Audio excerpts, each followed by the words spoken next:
Good evening, everyone, and welcome to tonight's webinar for the Level Up program provided to you by the Sunshine Coast Council. It's Yvette Adams here, and tonight we're talking customer experience systems. If this is your first webinar live or recording that you're watching after the session, let me tell you really quickly what the Level Up program is. As I said, it's funded by Sunshine Coast Council. It's aimed at you, the small and medium businesses here on the Sunshine Coast, and we want to help you get connected to the NBN or faster internet where it's available and really start using the tools that can change your business dramatically, no matter what stage you're at. Even if you're at the start, even if you're learning about tools on this program you can't see yourself using now, but you might in the future, we hope we're giving you the tools that you can know what's out there and sort of know how to guide your business through the maze that can be technology. By doing that, generally, you will make your business more productive and more profitable. You'll make more money, you'll save more time, and who doesn't want that? Myself, you've heard from me if you've listened to previous webinars, but in case this is your first live session or your first webinar and recording, and I do see a few new names on there tonight, so welcome to those of you who are new to joining us. My name's Yvette Adams, and you can hear the Kiwi accent. It doesn't leave. I'm a traveller. I left in my 20s to go overseas. I travelled for 7 years. My first destination was Bali, which I stayed in for about 3 months, even picked up a bit of lingo. And just last week I went back there. So that was a real treat, having massages and enjoying the culture and the food and so on. A really good digital detox I had and much needed mid-year. I'm a mum of 2 kids, aged 10 and 13. I've started 6 businesses now. I've sold 2. I run 3. I get to do all sorts of things like speak for Google. I've been to Silicon Valley. I've got my own TV show about young entrepreneurs. And I'm also the chair of the Knowledge and Professional Services Task Force for Sunshine Coast Council and the Australian Institute of Company Directors. I'm actually doing my company directors course very soon. So I won't be the teacher then, I'll be studying. Anyway, that's enough about me. Tonight we're talking all about customer experience. So what exactly are we talking about? Well, Gartner is a big sort of consulting organization, and they're pretty big in the IT space, and they predict futures and things, and they have a pretty good knack of explaining to people concepts. So what they describe customer experience management as, or they call it CEM, is the practice of designing and reacting to customer interactions to meet or exceed their expectations and then increase customer satisfaction, which we'll be talking about in next week's session as well. So this increases loyalty, advocacy. Basically, you can get repeat business. You get happier customers. They'll then refer. It makes any business, a better business, and it's applicable to every single business, no matter what you do. The other terminology you should be familiar around this customer experience is they do call it UX, which is user experience when it comes to websites. And I've also heard it emerging to be called CX. So if you hear people bandying about UX or CX, now you know what they are. CX is customer experience as well, or as Gartner calls it, CEM. So I just told you, when we have customers, we kind of want to move them around the customer life cycle. And again, this sort of graph should apply to most businesses. All of you will have prospects. They're people who are inquiring about your business or looking at your website. They're curious to know who you are, what you do, and whether your product or your service or your event or whatever it is you're offering is for them. Once they've done that, they then might sort of shop. They might walk into your store. They're not just heard about you or called up about you, or they might come to your website or something like that. They might come to your website multiple times. Then they become a customer. They actually spend money. So I've heard interesting business coaches sometimes say, we don't call our customers customers, we call them all clients, which is fine. But in this definition here, and we all look at things in different ways, a customer is probably someone who's bought something from you one time. But we all know that if someone buys something from you more than once, they are really becoming a client. They're a nice, loyal, happy customer, hopefully, and hopefully after that, they're going to start advocating. They're going to say, these guys are so great. I had such a good experience with them. You have to go see them. So just today, I'm really into what are called poke bowls today, P-O-K-E. They're basically like macrobiotic food. It's all raw food, real food, yummy food, vegetarian food. And it was a bit of everything, and it's colorful and it looks nice and it's very healthy. I'm still in my detox. So I did an Instagram picture of that. I then tagged in the company, the cafe I was at, and guess what? They actually picked it up super quick and retweeted that or reposted on Instagram. So I guess they've picked up that I was advocating. They've got me from just yesterday having my first bowl and looking at whether they're suitable to actually going in their store, to actually buying one, to actually going back again today. So you can see how fast I've gone around the wheel with this cafe. And I was actually advocating for them on Instagram today. So they've picked that up and run with it. So good on them for monitoring their social media so well. And then the next step in the journey would be for them to perhaps reach out and go, look, we know you really like our poke bowls. We'd like you to actually be a partner, promote them. How about you sell them in your store? We heard you've got a cafe as well, or something like that. So yeah, today's experience is hopefully a really good example of getting around the customer life cycle. So I want you to think about what sort of business you have, because some businesses are different in that if you sell, let's say, wedding dresses, ideally you don't have too many repeat customers, funnily enough. That's just given the nature of it. But if you could get referrals or advocates from those same people buying that one-off wedding dress, then that would still be valuable to your business. So give that some thought and process that diagram there, which I understand you did cover if you attended workshop 3 as well. So how we get them around that wheel, which is the end goal, because the more further around they go, the more valuable they become as a customer, is basically through a better customer experience. And that's what we're talking about tonight. So you've got to be really clear with your business what your brand promises. So one exercise I do with people on a more marketing front is say to them, you know, if people talked about your business as if it was a person or an object, how do you want them to describe it? And what would that person promise to be, or what sort of experience could they expect? And some typical kind of words that often come through are things like reliable, approachable, knowledgeable, informed, things like that. So there's a little tip for tonight. Maybe if you're jotting down notes and really engaging in this, or if you're listening to this as a recording, think about who your brand is. What do you want it to represent? What are its values? What are its brand promises? And what are the sorts of words you want people to think of when they think of your brand? And ideally, you'll move away from some of those quite generic words I've just given to really things that define you and make you different to others. Next, you need to add how you're going to deliver on that brand promise and those values through the customer experience management. So, and then you'll basically win the hearts and minds. So a business must be customer centric. Once upon a time when it came to business and I guess marketing, we used to be the business and we'd say, we know what people want. They all want this type of hamburger. But now we're saying, or look at McDonald's, in fact, what kind of hamburger do you want? And you can go in there now and you can design it with a, you know, brioche bun and a roast, a chicken breast and camembert and all sorts of fancy stuff. So that is becoming a customer-centric business. It's no longer saying this is what we think you need. It's asking the customers what they want and then amending. So in order to survive and grow, you have to be customer-centric now. All these businesses that keep doing what they've always done and going, we know best, we know what sort of car you want to drive, and not doing any customer feedback loop are really at a big disadvantage and may not survive.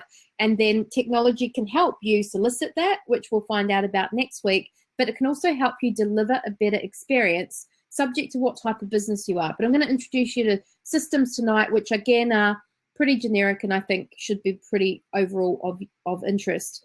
Now, I'm just going to check in. There's no tech issues because I'm on here by myself. No, looks like we're all good. I'll continue. So using customer experience systems, you can actually start to work smarter, not harder. So some of these things can take a bit to set up, but in the long run, they should save you a lot of time and they can build an enormous amount of value in your business. So consider how using technology could help you improve your customer experience, such as how might customers find it easier to communicate with you. Of course, you've got to communicate with people to do a sale in some shape or form, whether it's email or web form, a phone, a walk-in. So how are you going to make that happen? Make it easier for them to buy from you, that they've got the right information and they feel comfortable, they trust you. How do they get a good service, whether it's you serving them or someone else from your team? How do they find information about your organization? How do they get their questions answered? So consider the commercial cost and time with lost customers or disgruntled customers of not putting some focus on this. So what you're probably realizing through the program is there's a lot of things to do in business, and there absolutely is. And if you're going, oh God, another thing she wants me to think about and focus on, but this is really important too, I'm afraid to say. If you don't have this, doesn't matter if you make the best burgers in town, you're not going to have a business for very long. Number 8. Slide 8. I love that poster on the right. It's from a company called Startup Vitamins. You can get really cool motivational posters. I've actually ordered some for my team.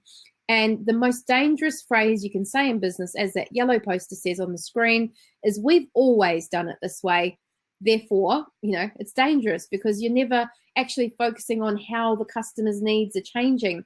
I mean, customers have access, or clients, whatever you want to call them, to so much information now. They can research you. They can get a cheaper price. They can, challenge you on what you even know. They might have gone and researched the very thing you sell even better than you know. So you've got to step up. So the process of improving the customer's experience is first analyzing how customers currently journey through your business. What's the experience they're likely to have here today with what you've got in place, technology-wise, resource-wise, service-wise, all of it. How do you communicate? What sort of response times? Do you record phone calls? What sort of email responses do you have? And so on. And I want you to be honest on that. There's no point going, oh, yes, we always respond in 4 hours, when really you don't, and really haven't even asked your team. And if your team were to be honest, it would actually be more like 2 days or something like that. Next up, you need to seek the feedback from staff and customers. So it's one thing for you to go, I think we can do this to improve our customer experience. I've got some good ideas from that webinar I was on. But if you're going to be customer centric, you've actually got to ask the customers, and most definitely staff too. We had an account manager meeting today. We have it every 2 weeks. And I asked them, what are the customers saying? What sort of packages do they need? What are they liking? What don't they like? Because they're the ones on the front line. I'm not always the one talking to the customers. And the bigger your business grows, the more apart you are from the customer experience. So if you want to manage it well, you've got to keep means in place to keep an eye on that. Thirdly, you want to design the ideal customer experience by being customer centric. So design from the outside in. So that's from analyzing and getting that feedback. Now you can redesign how you would ideally want it to be. You can then collaborate. So go, this is what I think it should be. Be open and honest with staff. Try it out. Maybe it's not going to work, and maybe you'll have to revise it. Personalize it where possible. There's a massive move towards personalization. Everything from going into your hotel and I guess getting welcome Yvette Adams is kind of a usual feature now, but this is how far some hotels are taking it. You can go in and you can already have indicated to them or their network, I like this kind of music. Let's say I like chill out stuff, so that when you walk in, it's your favorite chill out Cafe Del Mar or whatever you're into. Not only that, they can say, oh, we see you like firm beds. So they make sure you've got the firm bed. We know you like extra towels. They've got extra towels. We know you like the smell of coconut and lime. So they've got that. And I mean, so they should in a way. You pay a lot to stay in these places. But this is also where you can get an advantage over others. If you do feel like a small business that can't compete with the bigger guys, personalizing the experience is absolutely a way to go. And technology can help you do that by helping to collect data on what it is people like, and then making sure you use that data to improve the customer experience. Implement. You're going to have to provide training if you're going to implement new technologies that I'm about to share. So make sure you implement it right. A big common problem I see businesses go, oh, cool, that's a CRM system. I'll go sign up for that. Everyone, we've got a CRM, please use it. They don't actually give training. They don't do spot checks. And if everyone's doing it the same, everyone starts doing it haphazardly. All sorts of issues arise. Some don't use this at all. You're paying a subscription and it's a complete waste of money. So, implementation is pretty darn important. So review it and then tweak it until it is working well. And as we get into these slides, I'll be very honest about some of the journeys we've had as a company with designing, improving our customer experience and getting customer experience systems into place. So next up, when you map your customer journey, just to be clear on that, I don't know if you can see this, but I can certainly get you the slide, and you're going to get the slides from last week's workshop anyway. But basically, I want you to consider, what are the ways people can hear about my business? So on this example, I've got, they could hear about me from events, from offline marketing, from word of mouth, from media, from online marketing, or my website. Feel free to steal those if yours are exactly the same. but maybe yours is a walk-in or, you know, other means. I'm not sure. So there's the potential customer. And then what are the things that they can do? If they hear about you with your business currently, so remember, we've got to map out a current one and then redesign it. Where do we want to do this? Doing this exercise on a whiteboard first is a really good idea. If you don't have access to a whiteboard, just a big bit of butcher paper, go to Officeworks or something like that. Those ones that are brown and roll out are really cool because you can just roll and roll and roll and just keep sort of drawing on them. So here's the example of this one. If the person inquires, they can log on to, go onto the website and fill in the web form. They could contact us by phone or email, or they could request work to be done immediately, which would be unlikely with us, and again, this might vary for you. So these are just suggestions. Then what happens? So when I do this with clients in a workshop sort of mode, and I tell you what, doing this with a mentor would be a really valuable use of your time. Keep asking yourself as you do it for yourself, or what your mentor will probably do is say, okay, and then what happens? And then what happens? And when you're like, we put that there, but we should be doing this, put a little dot around it is what I do to identify an opportunity and how the customer journey could be improved. So I'm not going to go into each of these points, but I've gone through and I've sort of said, well, all the yellow bit is sort of the lead phase, the orange is the conversion phase, and the green is for us project work. And then we have referral repeat business. So if you're not a service business, that customer journey will not suit you. If you're product-based, online business, etc., and there'll be many more, you're a manufacturer, there's many more different industries. But if all I'm trying to teach you right now is the principles. Now, here's a pretty cool tool you could look at if you want to design this online and or you don't have a whiteboard. If you just like to be very digital, I'll introduce you to another tool. This is called Gliffy. I think you can get a few free. So I'll just go to my Gliffy, and you can see I've done some organizational charts here. But here's a flow chart is basically what we've just been doing. So I can click on that. And again, I'm not going to give you a full rundown on Gliffy, but just to say this is a tool you could do your customer journey on. So I could, do a little square there.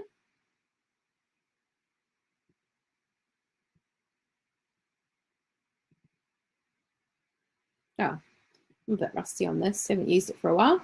Bear with me. Have I picked that up? Yeah, now I have. So I can draw a square.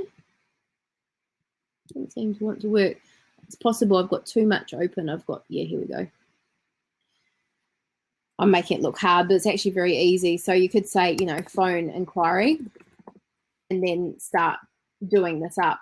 Now, if doing this seems like the most boring job in the world or hugely scary because you just could not possibly have time or whatever, then maybe pay someone, or again, maybe do this with your mentor. So, you could have web forms. So these are means that someone could end up contacting me. So what's cool about this system is it's all online. So you could show them as it is, and then together with a consultant or a mentor, improve this. And you can also color code and all the rest of it. So check out Gliffy for drawing these, or a whiteboard, or good old butcher paper. Moving on. Tools you could use to improve your customer experience. So some of these things we've actually already covered. So in a previous lesson, go look it up, we looked at live chat. I believe that was in perhaps lesson 3, communicating online.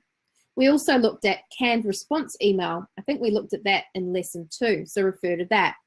Video conferencing up in the top left, we looked at that in lesson 4. We also talked about real-time messaging and how that can get some improvements. So phones using a PBX system is another customer experience system. But I had to mention some of these again because they're all part of the customer experience, and they're all potentially alternatives to good old phone, good old email, all the good old same stuff that could help you improve your customer experience. And chatbots is yet another one as well. I haven't got a lot on chatbots because they are cutting edge, but I will mention the chatbots are here. They're not coming. I don't know if you've ever been on Jetstar's website. Maybe I'll flick over there to just give you a live demo of a chatbot. So as some of you might know, in April, I found myself in hospital unexpectedly. I had a flight coming up and I needed to move it. So it was through Jetstar. I jumped on the Jetstar website when I was well enough. In fact, my sister may have done this for me. And I was really pleased that there was a live chat, or so it seems. It's actually a chatbot. It's not a real person. It's something that they've programmed in with all the answers already so that you can get help easier with less resources from them. So big companies are doing this stuff. So I'm just going to go down and see if I can find the help area. It's loading quite slow because I've got lots open.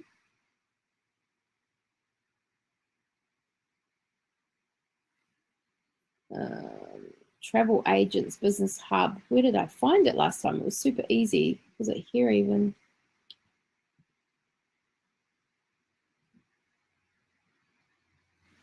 No, it's just changing my language. Oh, there it is. Pretty sure this is what I did. It was only a month or two ago. Okay, so ask Jess. So see, Jess looks like a flighty, and I'm going to ask her to chat. So I'll show you what I did. I want to chat with you, Jess. Hi, Jess. I'm Jess, Star's virtual assistant. I'm here to help you with the questions. What can I help you with? So I'll put can't fly due to illness. So what she's going to do, she's pre-programmed to pick up in keywords in this. So are you looking for, I have a medical condition, I'm feeling unwell, should I fly? I need to cancel my booking, I need to change my booking. So in this case, I need to change my booking, and then she's got other solutions. So this is all by bots, this is all automatic. Some people call it artificial intelligence because it's all pre-programmed in. So they actually have created computer systems that can think for themselves. So if they see something they haven't seen before, it can render another result. So there's actually a company even on the Sunshine Coast doing this called Xandra, Xandra.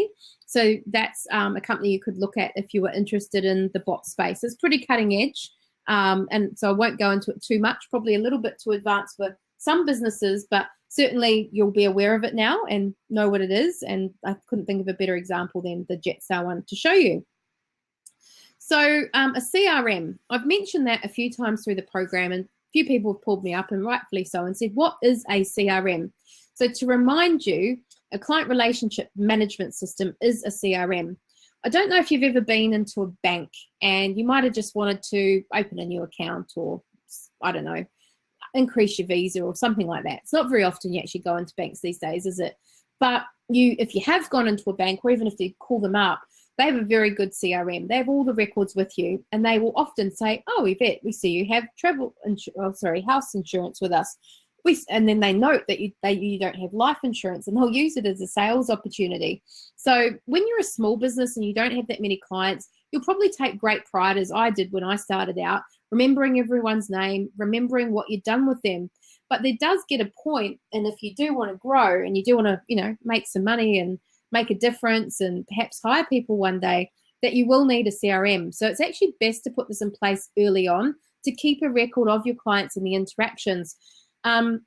Because if you want help at any stage, even if you're just having a busy month or you're a little bit sick, you end up in hospital like I am, these save you bacon. They really do.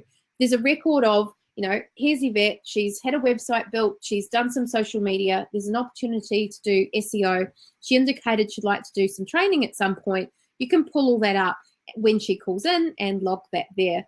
So in short, customer relationship management system, as it says on the screen, is what companies use to manage and analyze all the interactions. So a good company would log everything, every phone call, every walk-in, every email. And that might sound like a lot of extra work, but actually they're not too bad. Some you can set up that every time you send an email to that person, it just records something. So it's not actually another step.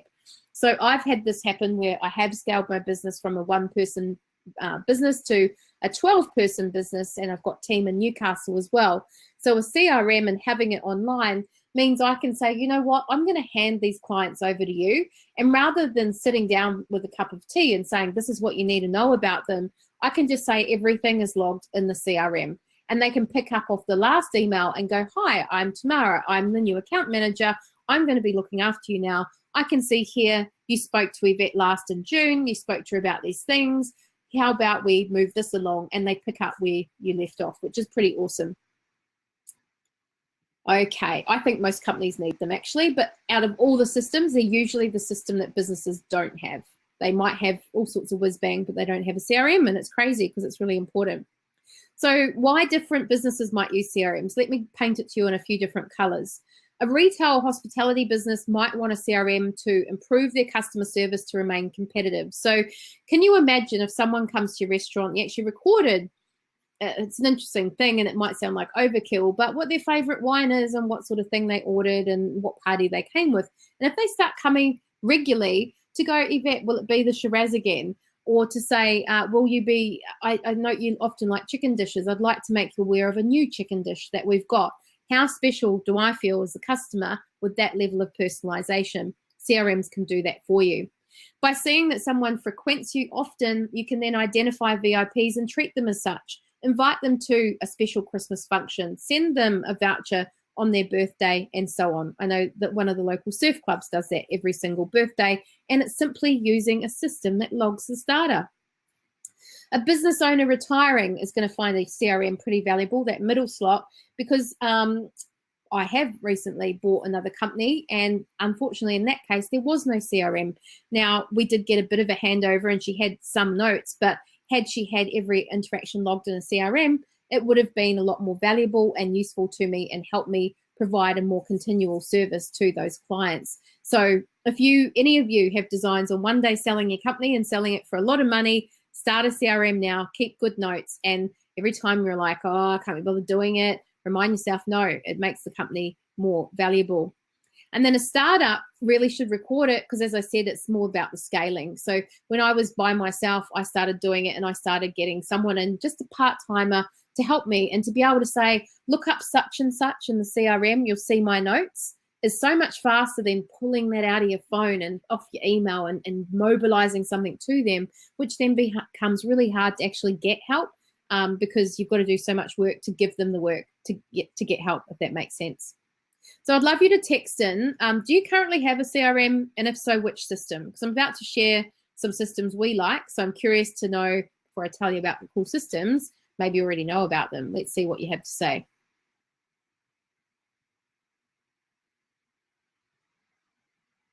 No one's texted yet, just seeing what's coming through.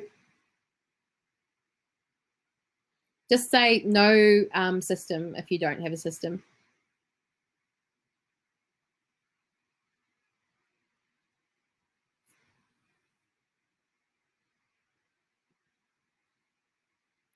Okay, here we go. Nothing official. Dean says he's just setting up HubSpot. That's a pretty heavy duty kind of one, but it's quite good. Melissa has Insightly at the moment, but hasn't set it up properly. Siebel, Gwen has, but no automatic feeds, so all manual data entry. Yeah, that's definitely want to save time on that. So first up, I want to take you through the world of CRMs, which are going to help you improve your customer experience. So first up, the ones on the screen are pretty much ones from the Google environment. So a lot of you have heard me say, I personally really like Google. I've chosen to hang out in that environment. I'm not saying you have to. I'm just saying here's some solutions if that's what you choose to do. We used to use Streak.com. We actually heard about it at a Google conference. We were loving it. We loved that it actually, the interface is built into your Gmail. So rather than go off to a separate CRM, you can do everything from your Gmail. So if you're quite email-based in the way you liaise with prospective and current customers, it's a really good solution.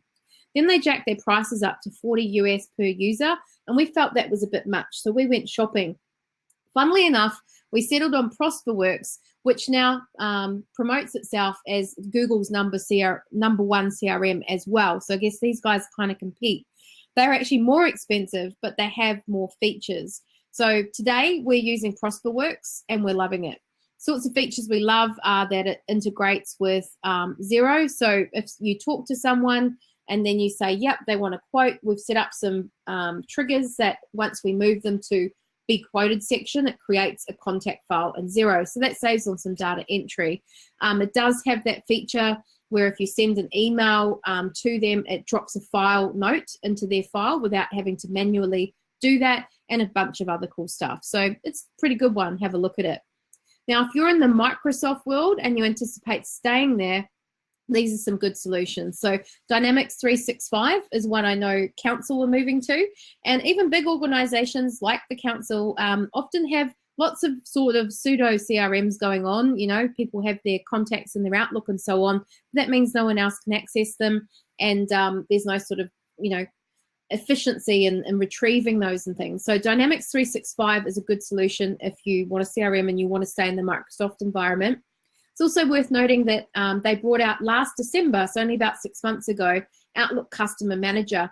I can't say I've used it because I don't use Outlook, but for either of these Microsoft products, as you know, we've got Sonia Cuff, who did a webinar too, and she'd probably be more than happy to answer questions in the Facebook group for the Level Up program. If you're doing the full program, you get access to that. Next up, there's Insightly on CRM options, and I know one of you mentioned that you already use it. It's a good, cheap solution. It's got lots of great integrations, which is what I'm always looking for. So in this example, it doesn't matter whether you're a Google person or a Microsoft person, it integrates. It's got some project management stuff within it too, so that is a good solution for people who need that and it's relevant to them. And it's got a feature that you can put in a contact's email address, and provided that's what they use for social media, it'll pull up their social media profile related to that address. So that can be really handy, where it goes, you might have seen on mine that it said I was in Bali recently, and so next time you talk to me as a prospective customer, oh, I see you just got back from Bali, how was your holiday? So that just puts that little nice personal touch on it again. It's got reports, it's got an app. Some of you, if you are on the road doing sales often, you might want to get a CRM that has that feature. Or if you've got team out on the road and you want them to be selling and keeping good records and not coming back to the office and typing them all up, they could be doing that on one of these apps that has a mobile solution, which most of them do now. This one, Salesforce. No CRM presentation would be complete without mentioning Salesforce. They do claim to be the world's #1 CRM. They've been in this game for a long time. I first looked at them about 2008, and at the time my impressions were pretty cool, but too overcomplicated. My team wouldn't use it. It didn't have a nice interface, and it cost too much money for me at that stage of my business. Now they've sort of gone from being quite enterprise and perceived as expensive to having some SME or small to medium enterprise solutions. So they start at $28 a month, so that's not going to break the bank, and that solution is called Desk. You can get a free trial, so if that's for you, go check it out. PikeDrive is another one that's quite popular. We looked at it quite seriously. It works in with a lot of stuff, so that was attractive. Starts at $10 a user per month, so that's attractive. Really easy user interface. I've got a mate in real estate on the Gold Coast. He uses this to keep track of all his leads, and he loves it, and that's his preferred one. This one, Capsule, we used to use it. So we went from Capsule to Streak to ProsperWorks. So we've used them, and I know them quite intimately. This one, like some of the others, allows you to customize the look and feel. So you can put your company logo up, your company colors, so it feels like you're on something that you own. Again, it pulls in social media profiles. You can tag your contacts with whatever custom fields make sense for your business. And it's also got integration with lots of other softwares that we've been mentioning through this program, like Xero and MailChimp and so on. So what I really like is I can pull up a client file on that one and go, how much money has this person spent with me over what time frame, and when did their last bill go out? And it's only $12 a month US as well, which is pretty good. I mean, US dollars do hurt for any subscription when the dollar's high against the Aussie, which it is at the moment, but it's not always the case. Okay, Zoho CRM. I've mentioned lots of Zoho products through the Level Up program, and I'll mention it again. They do have a CRM as well. You'd probably only go this way if you really were going to go in boots and all to Zoho. HubSpot, I know, was one that Dean mentioned. I haven't got that in the slide deck because I could literally go all night showing you example after example. I've just picked a collection that I'm quite familiar with, that I know work well, that I think are suitable for small to medium businesses, that suit the Google environment or the Microsoft environment, and that come at a low price point, which is what usually small businesses are looking for. HubSpot is good. It started off super expensive. We became a partner of them in 2008. think they're about $1,500 a month back then. I've heard since coming to Australia about 2 or 3 years ago, they've brought their prices down dramatically. Dean, maybe share if you haven't already what a per month is going to set you back for that CRM, but it's got lots of other amazing features as well, of course. Right, moving on. We lost a bit of time, and I appreciate you bearing with me with the technical difficulties, but let's look at what is live chat. So this can help with customer experience, and what we were finding as a company is that people are expecting shorter and shorter response times. They'll send an email, didn't get back to them in 2 hours or 4 hours, they're barking mad. And sometimes you're literally in meetings or on some other proposal or scheduled work, so it's really hard to get back to them. And you do your best. We always thought sort of 24 hours was pretty good response time. We realized, though, we've got to offer something better if that's what the customers want. So we've now implemented live chat. I'm going to show you some options for live chat. I presume you all know what I mean. It's a bit different to that chatbot I showed you earlier because it does require someone to man the live chat system, to turn it on like they would switch on the phones of a morning, and to basically check it. So some people go, oh my God, couldn't do that, too busy already. But what's the cost of the people you're losing, and how much admin, and why are you so busy? Because you're responding to emails and phone calls all the time, possibly. This might minimize them, get them there when they're hot, and cut the deal and make it a yay or a nay as to whether they're going to continue on the customer journey with them. And in terms of being responsive and helpful and whatever brand values you want to have, live chat can really help. So here's a bunch of live chat systems you could check out. In the interest of time, I've just done one slide on that. We are currently using talk.to. It's kind of fun.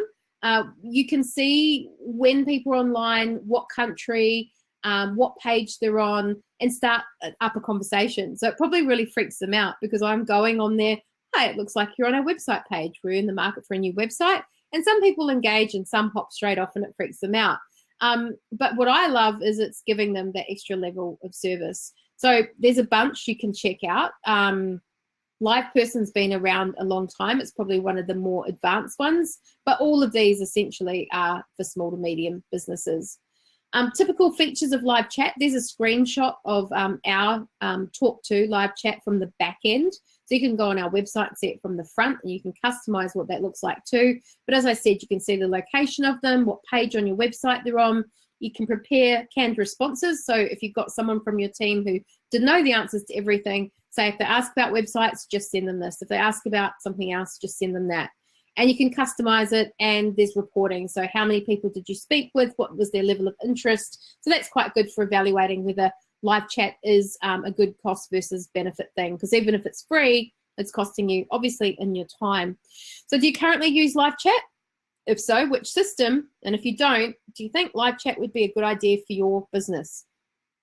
Probably depends a bit on whether you've got a website and whether you've got high traffic volume.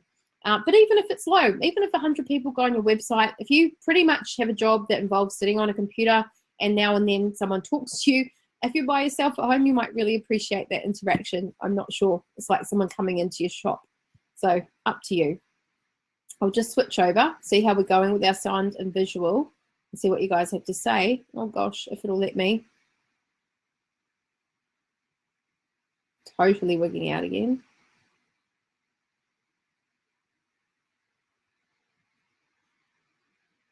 I should not have done that. Okay, back to that. Okay, I'm on a free basic package until I know how much more I now need. Definitely for me, but haven't implemented yet, must do. Okay. Very good.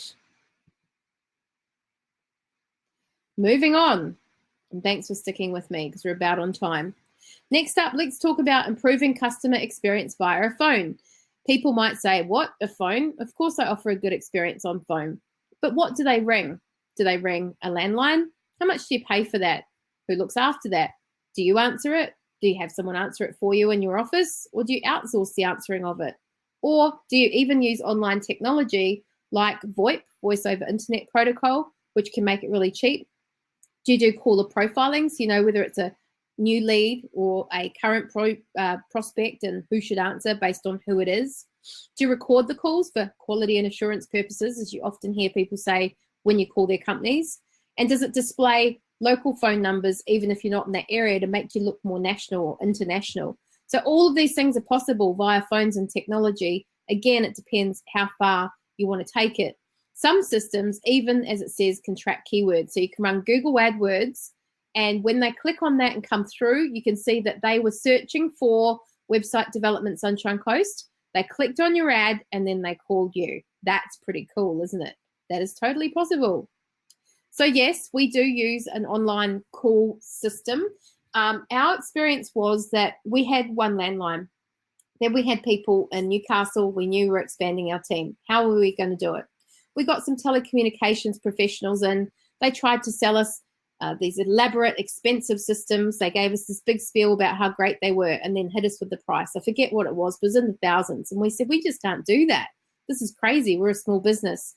So we went and looked at these online ones, and they pretty much take that technology that comes in this hardware and you have it online. So our frontline person in Newcastle, she opens up her computer and she does answer the phone, but it's coming via the computer. So everything's logged.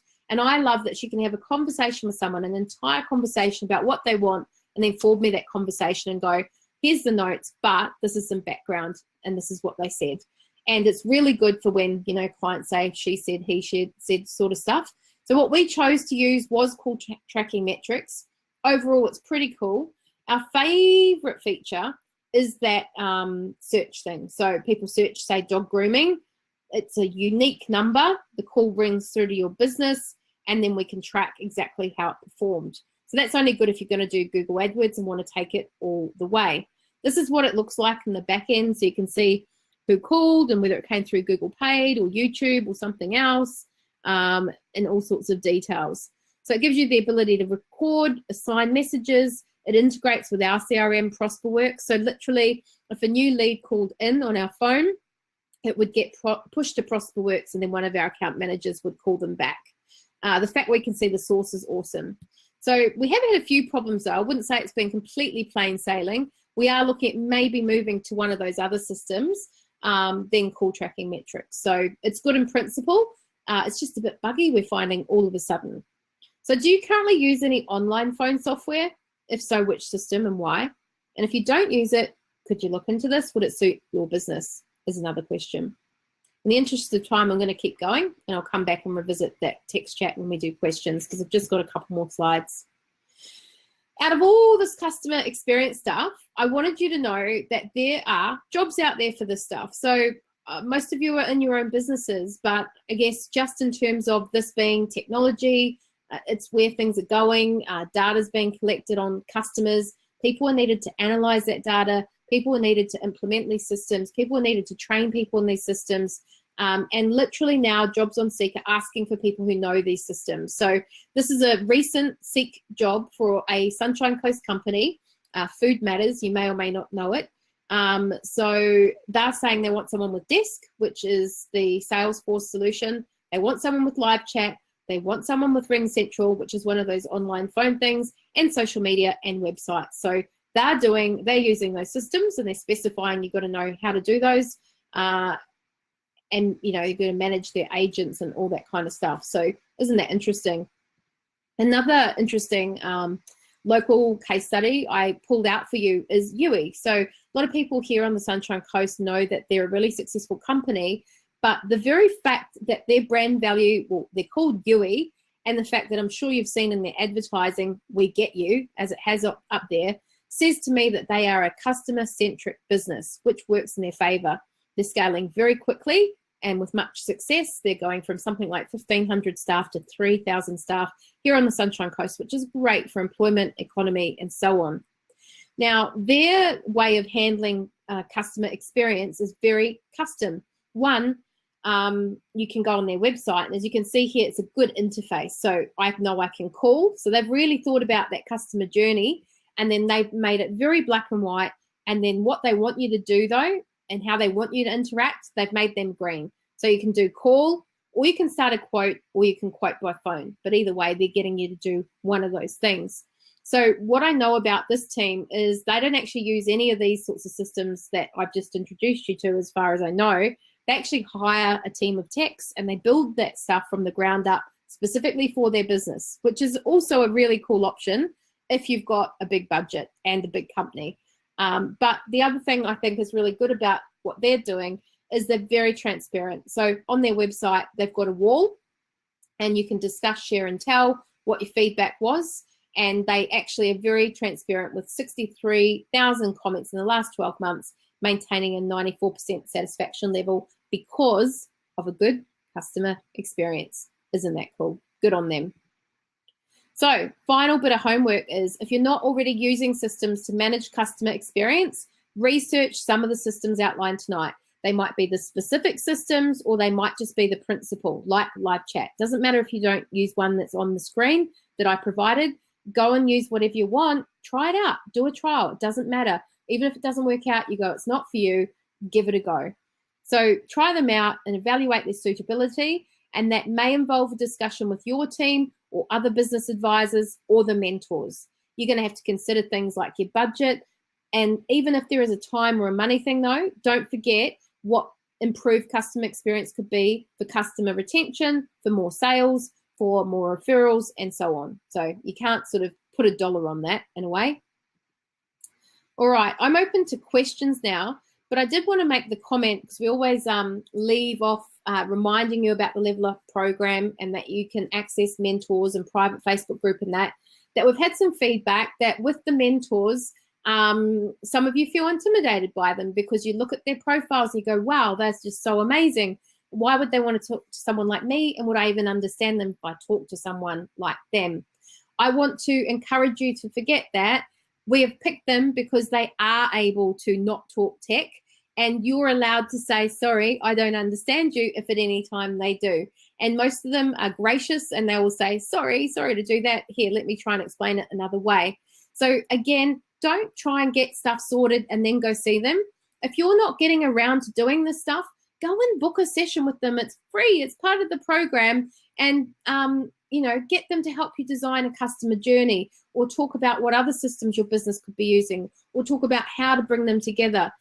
We had a woman, I've forgotten her name. She might even be online tonight. She went and sat down with one and he looked at her systems and some of the challenges she was facing, because she wanted to do it, but she had people within the organization who were pretty resistant to change. So he kind of talked her through how to work through that. So please do use them. Do comment and question in the private Facebook group. This program is not going to go for forever. We're up to webinar 9. We've only got 3 more left. So you really must start hooking into these mentors. They've actually rang me, some of them, and said, why aren't I getting more mentor sessions? And I've said, I don't know.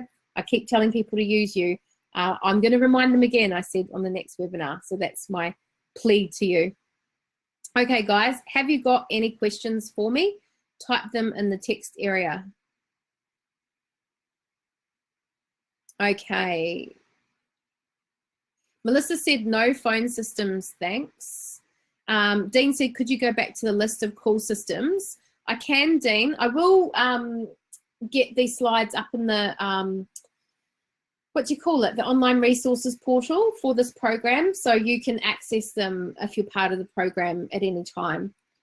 Melissa said no live chat, but due to a small team, it's unlikely for us, but we're fairly quick on Facebook message. Well, that's a really good point too. We did cover Facebook message under level 3, communication alternatives.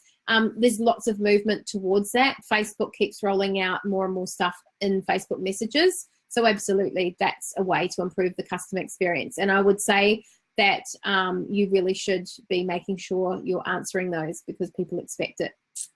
Melissa said, depending on call volumes, get me or one of my team members, Aussie speaking, think on our feet, virtual and administrative service to professionally answer your calls, respond to emails, etc. And to answer your question, Yvette previously used Zoipa. So Melissa Murray, I think she said earlier, she's a virtual assistant. So she's saying she would like to help you. So Melissa, feel free to do a little shout out in the Facebook group if you're doing the full program, and you should, to get the full value from this. And maybe people will take you up. We did used to have a call center. Now we have someone that we have answer our phones in-house. But for a time there, it was really valuable, just so we could get our work done and get messages through and work out the volume and work out the nature and keep streamlining the business. Liz has sent to Dean some of those, systems. So thank you, Liz. She noted them down, obviously. Good on you, good student. Melissa said, how do we contact them? I have one but isn't always available. Do you mean for a virtual assistant, Melissa? Looks like you guys are chatting. Liz said, what system are you thinking of moving to instead of call tracking metrics? Don't know, actually. Kat, my business partner, has been doing the research on that. So I couldn't tell you. It's in progress, sort of thing. Can obviously keep you guys up to date with on Facebook group. So happy to. Joe said, tried to contact a mentor, but unfortunately they were too busy to assist. That's good feedback, Joe. They do have the prerogative, if they're going through a particularly busy patch, to say that they are too busy. However, I've literally got other mentors going, I haven't heard from anyone, let me help. That particular mentor was Mike Black, so you could try him. I don't know which mentor it was you were reaching out to. Please, could you let us know by dropping us an email so we can reach out to that mentor and make sure they still are available for the duration of the program and whether they need to be removed or anything like that. Melissa said, would love to mentor. I'm a VA. I asked how to contact Level Up Mentor. Okay, so to contact a Level Up Mentor, you need to be doing the full Level Up program, which I'll show you how to do in a moment. That's $295 only. And then once you've got that, you go into the online resources portal and there's a page about requesting a mentor. You basically fill in a form and they get sent that, and then together you arrange a time to do that on phone or in person.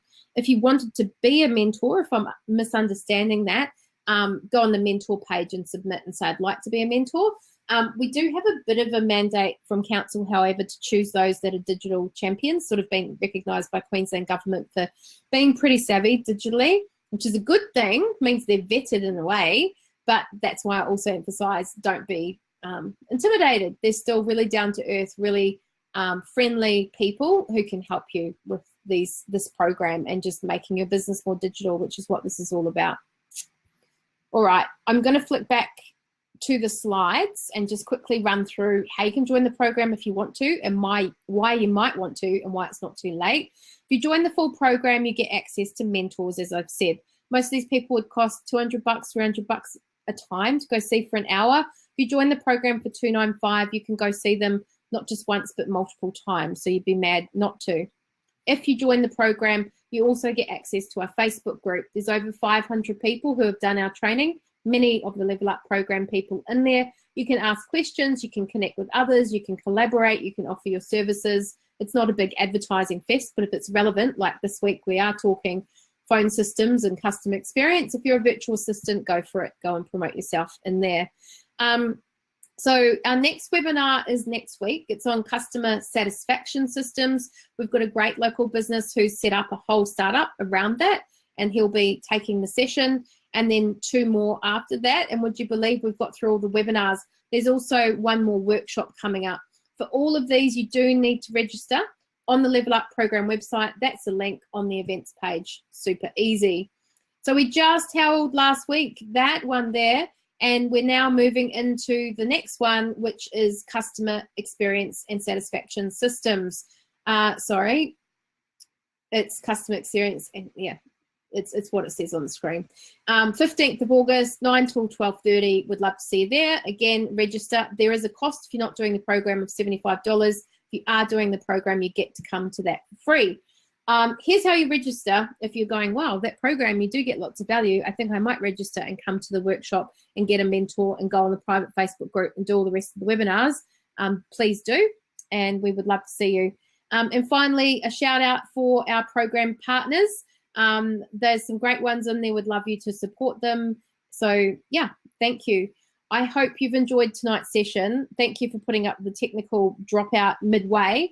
I will patch this together in a nice, tidy recording. I've got amazing Liv there who is very good at making these not so seamless recordings at times patched together lovely. So thanks for getting on. If it was a bit bumpy, watch the recording, and you can always press pause, write down stuff, look at the call tracking, the phone systems, or whatever it is you wanted to recap on.